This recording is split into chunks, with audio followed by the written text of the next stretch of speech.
With E3 over, we've gotten a bit more information regarding Pokemon Sword and Shield, the first time a mainline Pokemon game will be released on a home console. While not the first Pokemon game on a console, all the other ones have been considered spin-offs. So I'd figured it'd be cool to take a look back and see what the very first Pokemon console game was. And that game was Pocket Monster Stadium, a Japan exclusive game for the Nintendo 64. So, without further ado, let's take a look at Pocket Monster Stadium. Pocket Monster Stadium was released exclusively in Japan on August 1st, 1998, and marked the first time the series saw a release on a system other than the Game Boy. Now you may be thinking to yourself, Stadium wasn't Japan only, but believe it or not, there actually was a Japan exclusive one. The Pokemon Stadium that we got internationally was actually called Pocket Monster Stadium 2 in Japan. So enough of the history lesson, let's actually take a look at the game.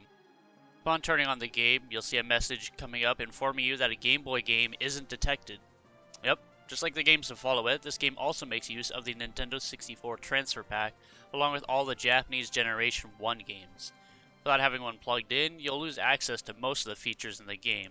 While playable, it's clear that they really wanted you to have the Game Boy and the Transfer Pack. If you're playing without a Game Boy game, you'll only be able to access the Battle menu, which leaves out most of the main section of the game. If you plug one of the games into the Transfer Pack, you get to see features that you might actually recognize. Outside of being able to use the Battle menu, you can actually go into an Organized menu, which is used for moving items and Pokemon between your PC and the party in the Game Boy game that's currently plugged in.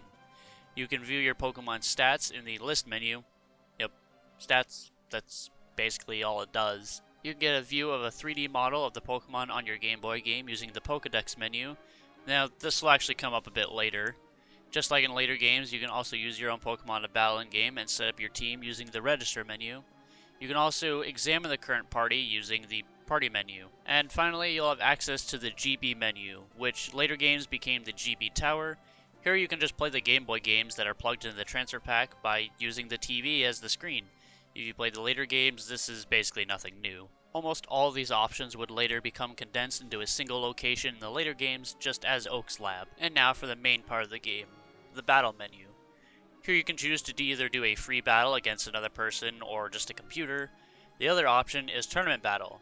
Here's what you could consider to be closest to the stadium matches that you'd see in later games. There is no gym leader castle or anything like that, but winning in tournament matches gives you the badges. You can choose to either compete in a level 1 to 30 cup or a 50 to 55 level cup. From here you get to choose what level to play in, and like future games you get to choose between the Pokeball all the way up to the Master Ball difficulty, with each of them getting harder as you go up. One cool thing to note here is apparently the tournament matches you play in and the teams you're playing up against are actually based off real life Pokemon tournaments that were held in Japan. That's pretty neat. Upon choosing a tournament to play in, next you must choose a team. Here you can either use your Game Boy team if they are allowed by the rules, or you can rent Pokemon. This is where you'll notice something pretty big. Not all the Pokemon are here. Yeah, that's right, this game doesn't allow you to use all 151 of the original Generation 1 Pokemon. Hell, it doesn't even let you use the first 150. How many are there? Just 42. Yeah, there's only 42 to pick from. Which, once again though, were apparently based off the usage of Pokemon in the previously mentioned tournaments, with a small handful of extras thrown in for the sake of balancing it. There are other ways to see the Pokemon that aren't playable, and that's using the Pokédex menu that I mentioned before. Outside of that, no others can be used in the game. But now that you got our team selected, now it's time to get into the real part of the game, the battles. If you played the later games, then the gameplay will look very similar. In fact, it's pretty much the exact same system they used. The important part of this, though, is the commentator. People think the commentator in the later Pokemon Stadium games got real crazy and seemed like he was way too into it. The commentator here just actually sounds like he's way too into it. You should take a listen.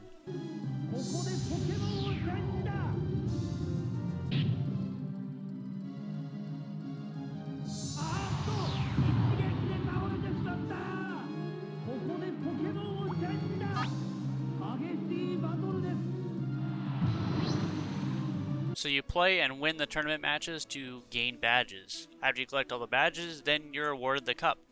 The rewards for winning are pretty alright. After clearing one of the tournaments, you get the Doduo mode for the Game Boy Tower. If you beat both, then you get the Dotrio mode for the Game Boy Tower. They basically just act as speed up buttons for the games if you don't like how slow the games themselves move.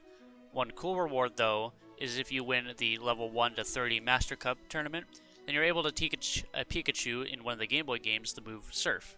This is in fact the only way Japanese players were able to teach their Pikachus how to use Surf, as even the later games, which added them for us, in the Japanese versions, they actually don't hold the ability to teach the Pikachu Surf. So the original Pocket Monster Stadium in Japan is the only way for a Pikachu to learn this move. And that's pretty much all there is to it. It seems like the plan for this game, at least in Japan, was to be used for tournaments. The Pokemon were limited to those that were mostly used in said tournaments, and the content out of just battling just isn't really there.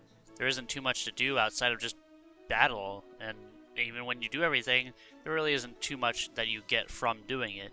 And even players in Japan wanted more. They wanted to have every Pokemon usable, and they got that.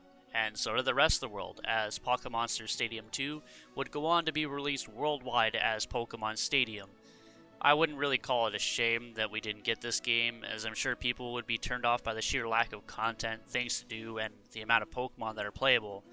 Though it is a pretty interesting footnote in Pokemon's history as the first console game.